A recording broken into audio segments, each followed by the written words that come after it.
You don't need to acknowledge her. She's just part of the background. The sentence was quiet, almost casual, but it cut sharper than any raised voice as it drifted across the polished marble floor of the restaurant. Glasses clinked softly under warm amber lighting, a skyline of Manhattan glowing beyond the floor-to-ceiling windows. And at the center of it all sat Ethan Caldwell, a man worth $4.2 billion, signing papers like he was signing air. Naomi Brooks stood beside him, posture straight, tray balanced effortlessly in one hand, her presence precise, practiced, and completely ignored. He didn't look up when she poured his water, didn't pause when she adjusted his plate, didn't even blink when she asked, "Still or sparkling?" It was as if her voice dissolved before it reached him. Around them, investors leaned in, nodding at numbers that sounded bigger every time they were repeated. 200 million. 300 million. A deal that would reshape markets, they said. A deal that would make headlines by morning. But Naomi wasn't watching the skyline or the smiles. She was watching the contract. The way the pages shifted when the air conditioning kicked in. The way one clause sat slightly misaligned, like it didn't belong. She had seen enough documents, enough late-night study sessions after double shifts, enough fine print to know when something felt wrong. Her fingers tightened just slightly around the edge of the tray. Not enough for anyone to notice. No one ever noticed. That was the rule of rooms like this. You could serve them, clean up after them, stand inches from their conversations, but you were never supposed to exist inside them. Naomi had learned that long ago. Learned to move without sound, to observe without being seen, to listen without being acknowledged. And tonight was no different. Until it was. Ethan flipped to the final page, the one with the signature line bold and waiting, his pen already uncapped, already hovering. The room leaned forward with him, breath held in quiet anticipation, the kind that only comes when money is about to move. Naomi's eyes flicked once more across the numbers. There it was. A decimal out of place. A clause buried just deep enough to be missed. A mistake that didn't just cost money. It erased it. Completely. She hesitated. Not because she doubted what she saw, but because of where she stood. Waitresses didn't interrupt billion-dollar deals. Waitresses didn't correct CEOs. Waitresses didn't exist. The pen lowered closer to the page. 1 inch. Then half. And in that fragile second, Naomi made a decision that would change everything.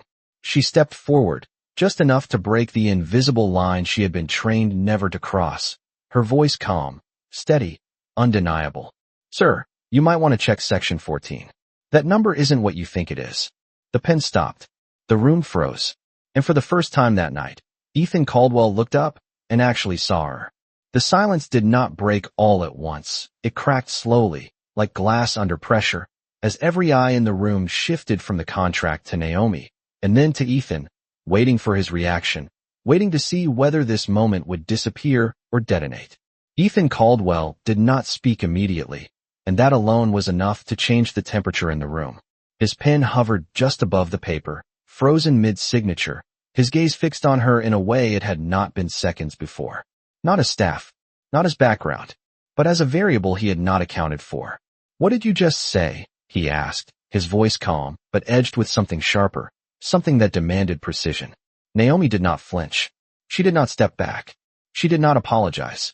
Her tray remained steady in her hand, her posture unchanged, but her eyes held a clarity that cut through the polished air of the room. "Section 14, she said again, her tone even, measured, as if she were reading from memory rather than interrupting a room full of power. "The projected return percentage. The decimal point shifts the total exposure by nearly $80 million. A ripple moved through the table, subtle but unmistakable, as executives leaned forward, flipping pages, scanning lines they had already approved minutes earlier. Someone muttered under their breath. Another adjusted his glasses. The confidence that had filled the room began to thin, replaced by something quieter, something uncertain. Ethan's jaw tightened just slightly as he pulled the contract closer, his eyes moving faster now, sharper, scanning the exact line she had pointed out. For a moment, nothing happened. Then everything did. His pen lowered, not to sign, but to underline. Once. Twice. The number stared back at him, unchanged, undeniable.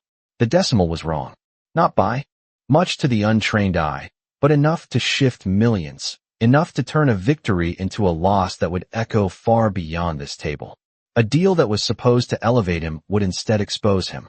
The room held its breath again, but this time it was different. This was not anticipation. This was realization. Ethan leaned back slowly, the chair beneath him barely making a sound, his expression no longer confident, but calculating, recalibrating in real time. Why was this not caught? He asked, not to Naomi, but to the team seated around him, their silence louder than any answer. No one spoke. No one moved. Because the truth was simple. They had all seen the contract. And they had all missed it. Everyone except the person they had not even seen. Ethan's eyes returned to Naomi, sharper now, searching, not with dismissal, but with something far more dangerous. Respect beginning where ignorance had just been. How did you notice that? He asked. It was not a challenge. It was a question he did not expect to need to ask. Naomi exhaled softly, not out of relief, but out of control, the kind that comes from knowing exactly when to speak and when to stay silent. I have seen enough numbers to know when one is pretending to be something it is not, she said quietly. No arrogance. No performance. Just truth. And in that moment, something shifted completely. The deal was no longer the center of the room. She was. The shift in the room did not reverse. It deepened, like a current pulling everything in a new direction as the weight of what had just happened settled over the table, and no one could pretend they had not seen it. Ethan Caldwell did not return to the contract right away, and that hesitation alone carried more meaning than any immediate reaction could have. He studied Naomi for a moment longer, not as someone passing through his space, but as someone who had just altered it. Around him, his executives exchanged glances, subtle, cautious, the kind people share when the rules of a room have quietly changed and no one wants to be the first to acknowledge it out loud. One of the investors cleared his throat and leaned forward, his voice lower now, stripped of the earlier confidence. If that number is off, we need to re-evaluate the entire projection, he said, flipping through the pages again, slower this time, more careful, as if the paper itself had become something unpredictable.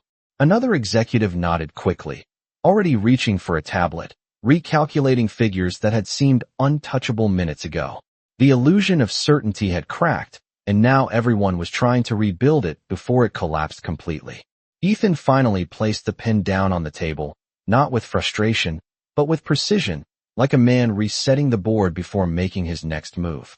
We are not signing this tonight, he said, his tone controlled, leaving no room for debate, and just like that, the deal that had filled the room with anticipation dissolved into silence.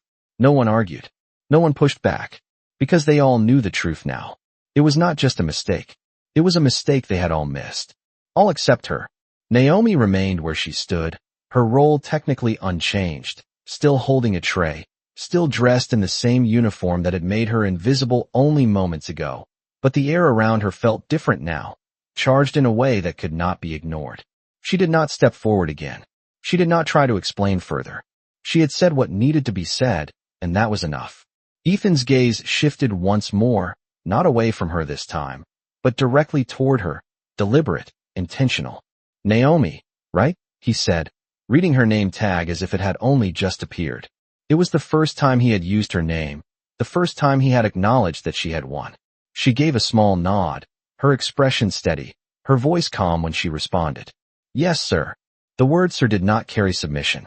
It carried professionalism, control, and something else entirely. Boundaries. Ethan noticed it. Of course he did. Men like him noticed everything once they decided something mattered. Where did you learn to read contracts like that? He asked, not casually, not as small talk, but as a question he needed answered. Naomi paused for just a fraction of a second, not because she did not know the answer, but because she understood the moment. This was no longer about a mistake. This was about value. Community college, she said simply. Business administration. I study at night.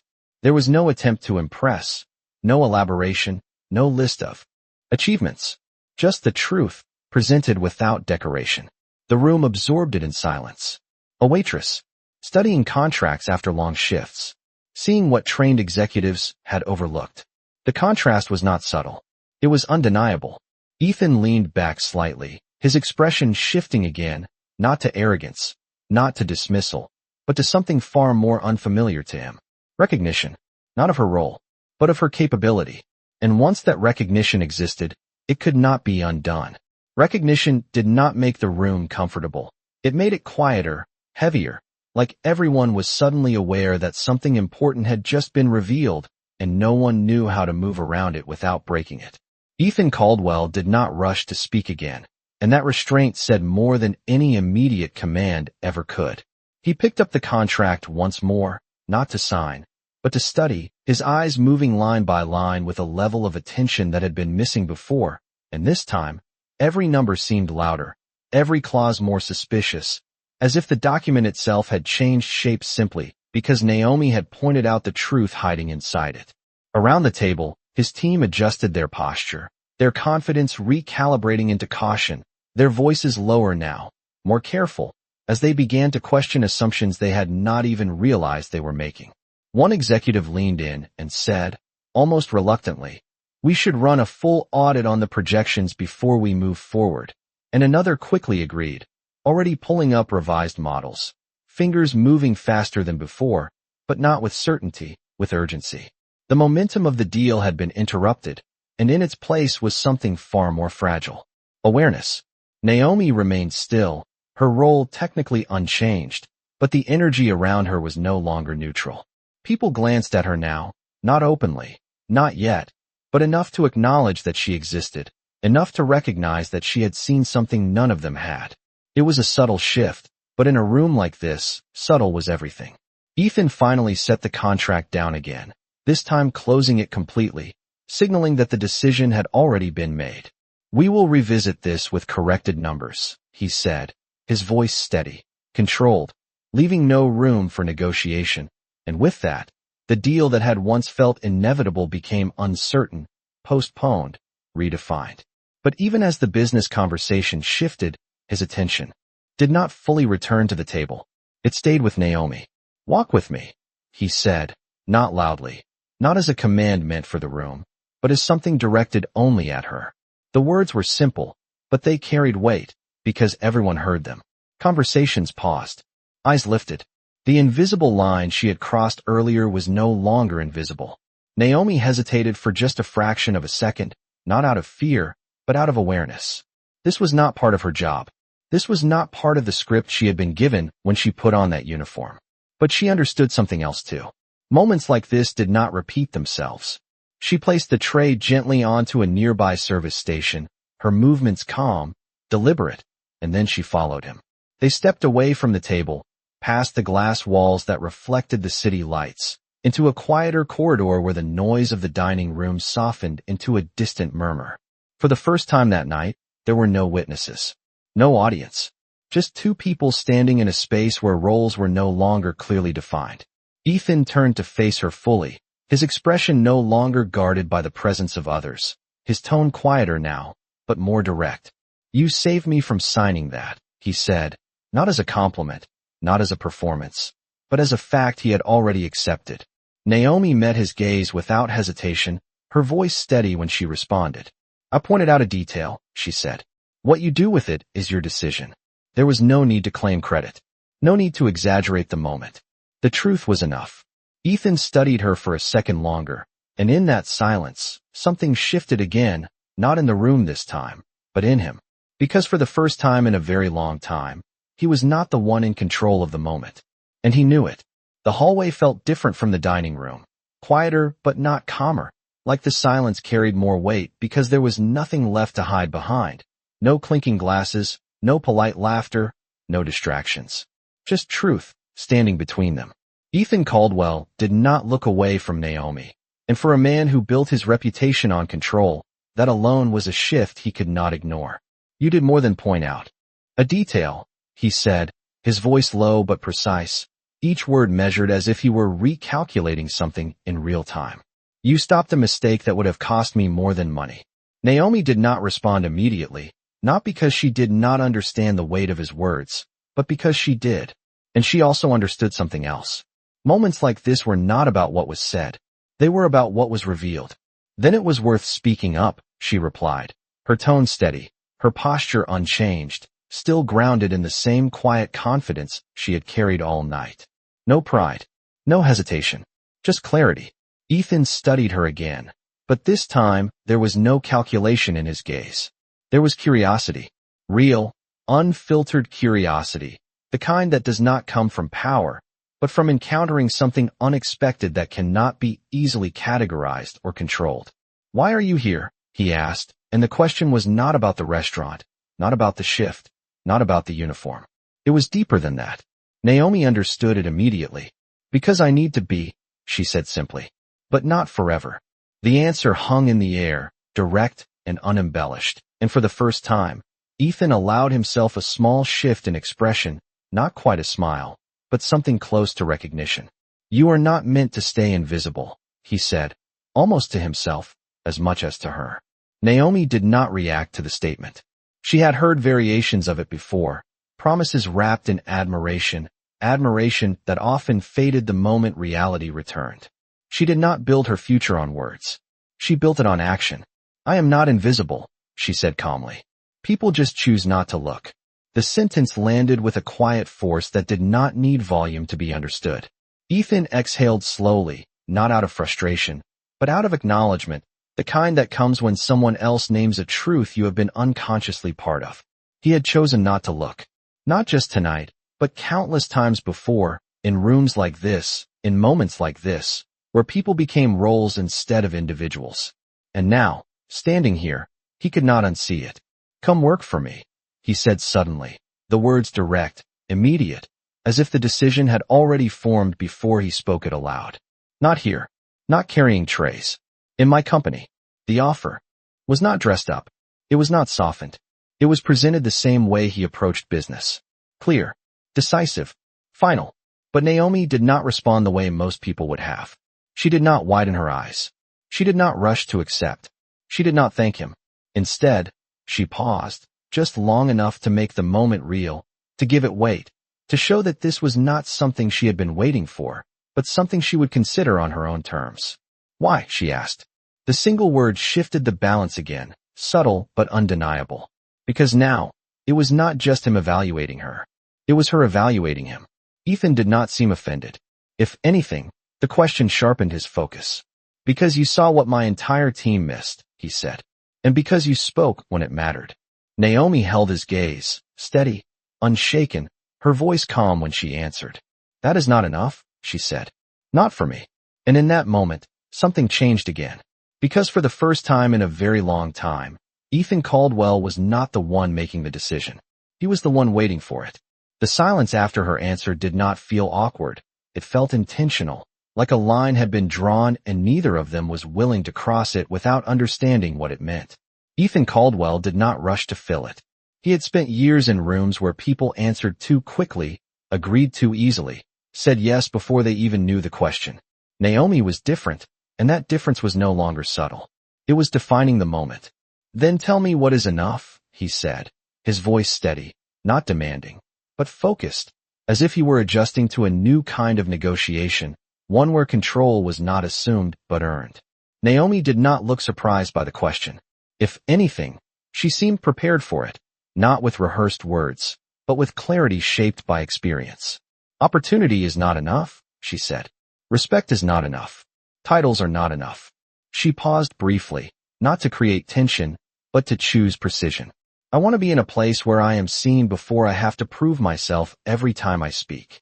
The words settled between them, simple but heavy, the kind of truth that does not need explanation because it has already been lived. Ethan absorbed it without interruption, without defensiveness, and that alone marked a shift in him that few people in his world would recognize. He had built systems that rewarded performance, outcomes, results. But he had never questioned the cost of constantly having to prove your worth just to be heard. Until now.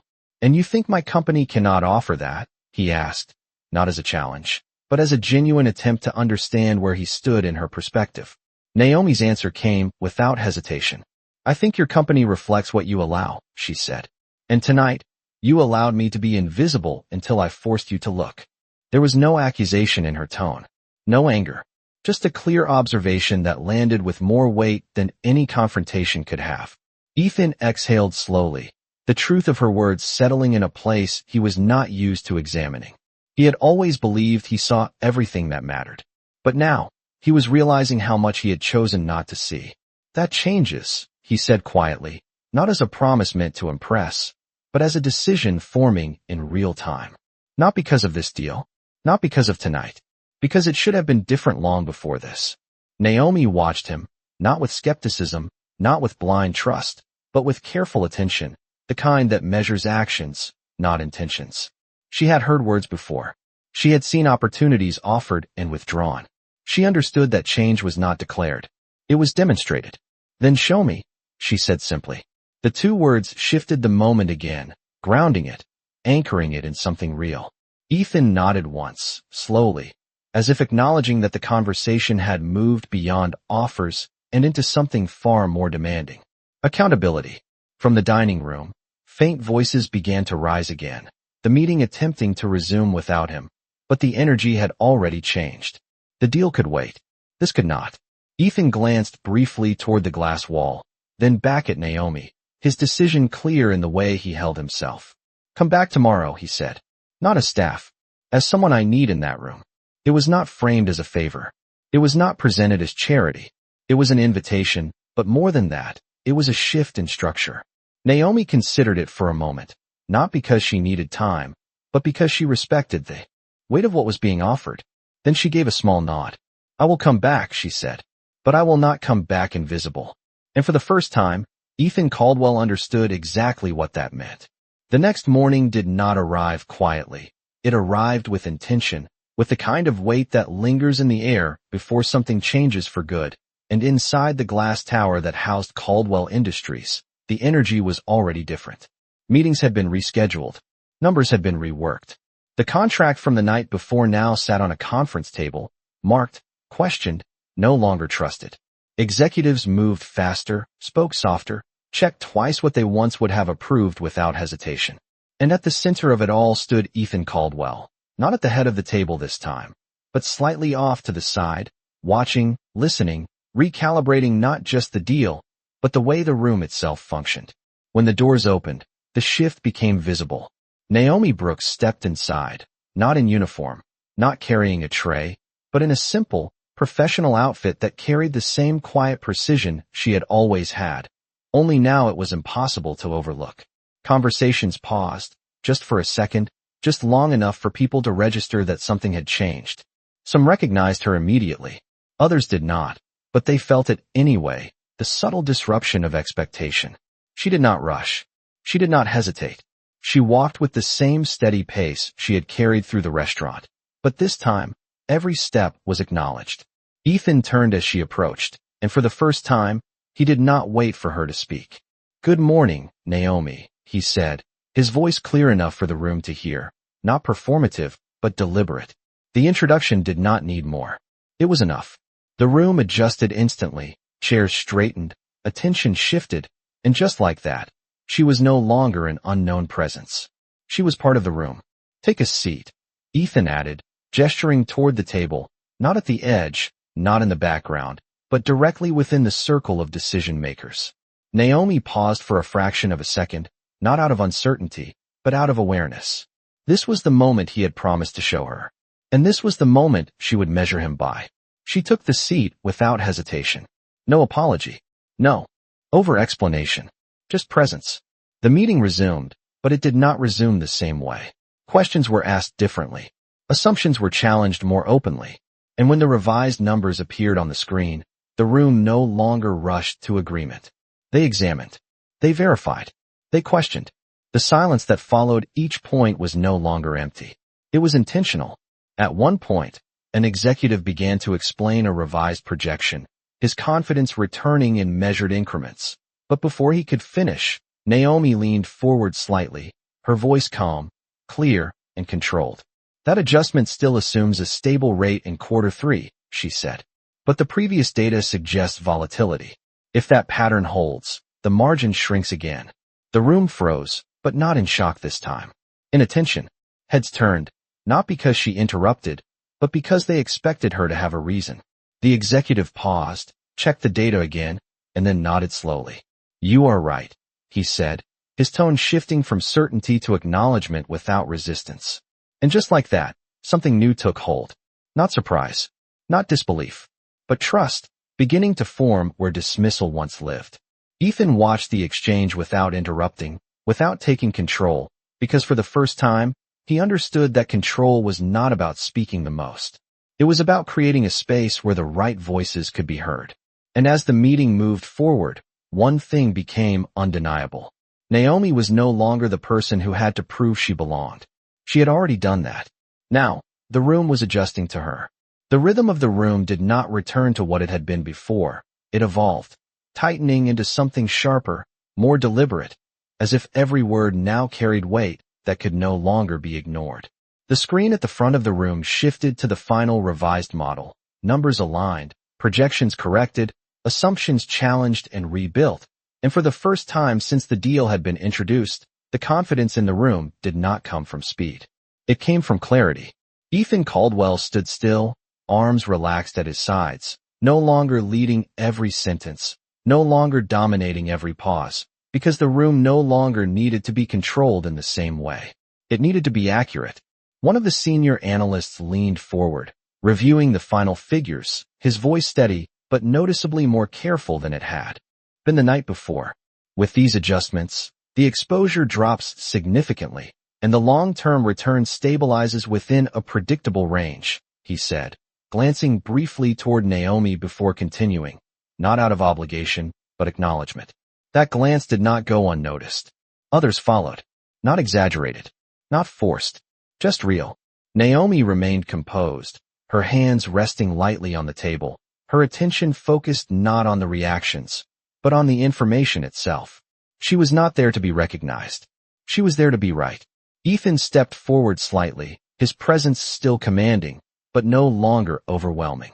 Then we move forward, he said, his voice calm, final, but different from the authority he had used before. This was not control imposed. This was confidence earned. He picked up the pen again, the same motion as the night before, but this time, there was no hesitation rooted in oversight, no blind trust in unchecked numbers. This time, every line had been questioned, every detail examined, every assumption tested. He signed. The sound of pen on paper was quiet, but it carried a different kind of impact, one that did not echo through ego, but through precision. The deal was complete, but the moment did not end there. Because the room understood something now that it had not understood before. This outcome was not the result of hierarchy. It was the result of perspective, and perspective had a new source. Ethan set the pen down and looked up, not at the contract, not at the investors, but at Naomi. There was no hesitation in his gaze this time, no delay in recognition. This deal does not close without you, he said, his voice steady, clear enough for everyone to hear, not as praise, not as performance, but as fact. The room did not react with surprise. It reacted with agreement.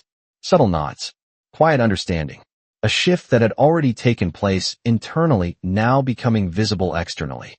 Naomi met his gaze, not with pride, not with disbelief, but with the same calm presence she had carried from the beginning.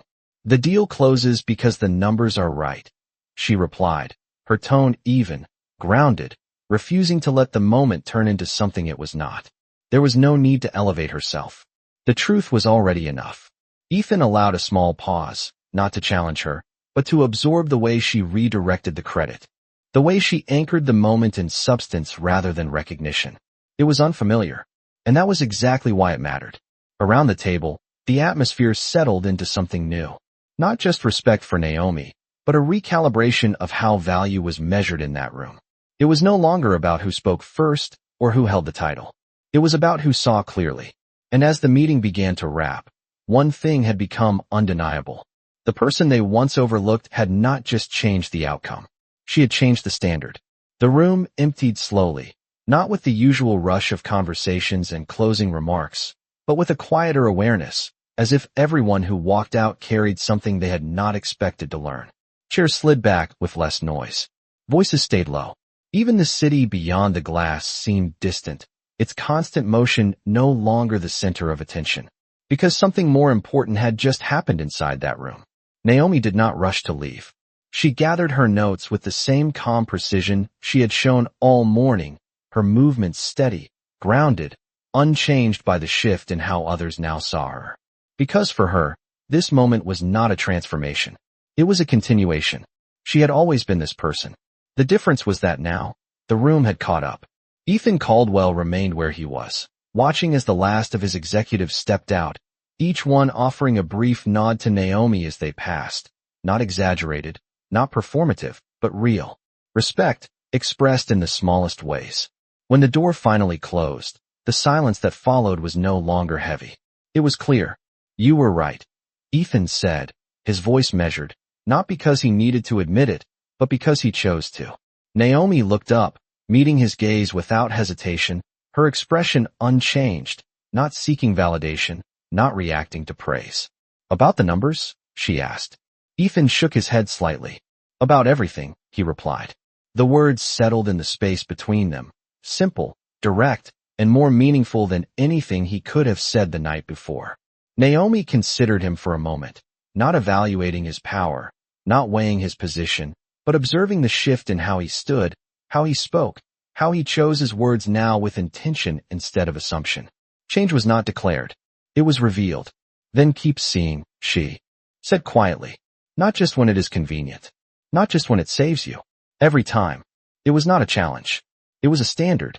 Ethan nodded once, slowly, understanding that this was not a moment to respond with promises, but a moment to accept responsibility. I will, he said. And for the first time, it did not sound like something he was offering. It sounded like something he had already begun. Naomi picked up her bag, turning slightly toward the door, not hesitating, not lingering, because she did not need to stay to prove anything further. She had already done that. As her hand reached the door, Ethan spoke again, not to stop her, but to acknowledge what could not be ignored. Naomi, he said, and when she turned, his voice was steady, grounded in something new. You did not just change that deal. He paused, just long enough for the truth to land fully. You changed how I see the room. Naomi held his gaze for a second longer, then gave a small nod, not accepting credit, not rejecting it, simply recognizing the moment for what it was. Good, she said, because the room was always there. She stepped out, the door closing softly behind her, and for a brief moment, Ethan stood alone in the quiet space, looking at the table, the screens, the contract, all the symbols of power he had once believed defined the outcome. But now, he understood something else entirely. Power was not in controlling the room. It was in recognizing who had been there all along. And sometimes, the person you never looked at is the one who changes everything.